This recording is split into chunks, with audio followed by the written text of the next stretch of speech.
এখন যেহেতু আমরা অনেকগুলো ক্যারেট নিয়ে যাবো, আমরা সঠিক করে ক্যারেটে বরফ দিয়ে রাখি দেবো, তাইলে আমাদের মাছগুলো নষ্ট হবে না, ভালো থাকবো।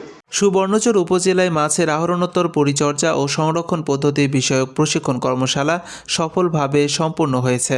4 দিন ব্যাপী এই প্রশিক্ষণে 2 ব্যাচে মোট 50 জন মৎস্যজীবী, জেলে, বোট মালিক ও সারেং অংশগ্রহণ করেন। গত 26শে জানুয়ারি থেকে 29শে জানুয়ারি পর্যন্ত সুবর্ণচর উপজেলার সাগরিকা সমাজ উন্নয়ন সংস্থার হলরুমে এই প্রশিক্ষণের আয়োজন করে উপজেলা মৎস্য অধিদপ্তর।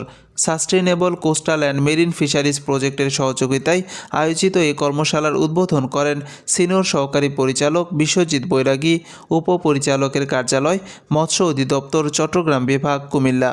উদ্বোধনী অনুষ্ঠানে বিশেষ অতিথি হিসেবে উপস্থিত ছিলেন জেলা মৎস্য কর্মকর্তা মোহাম্মদ ইকবাল হোসেন। এছাড়া আরও উপস্থিত ছিলেন উপজেলা মেরিন ফিশারিজ অফিসার সহ মৎস্য দপ্তরের অন্যান্য কর্মকর্তা ও কর্মচারীবৃন্দ। প্রশিক্ষণ চলাকালীন ভার্চুয়ালি যুক্ত ছিলেন SCMFP উপপ্রকল্প পরিচালক মোহাম্মদ মিজানুর রহমান। প্রশিক্ষণে মাছ আহরণ থেকে শুরু করে তা ভোক্তা পর্যায়ে পৌঁছানো পর্যন্ত গুণগত ও পরিমাণগত ক্ষতি কমানোর কৌশল নিয়ে আলোচনা করা হয়। অংশগ্রহণকারীদের মধ্যে মাছের সংরক্ষণ, প্রক্রিয়াকরণ ও বিপণন কৌশল উন্নত করার বিষয়ে সচেতনতা সৃষ্টি করা হয়। সুবর্ণচর উপজেলা মৎস্য কর্মকর্তা মোহাম্মদ ফয়জুর রহমান বলেন, দেশের অর্থনীতিকে আরও সমৃদ্ধ করতে মৎস্য সংশ্লিষ্ট সকলকে সচেতন হতে হবে এবং দায়িত্বশীল ভূমিকা রাখতে হবে।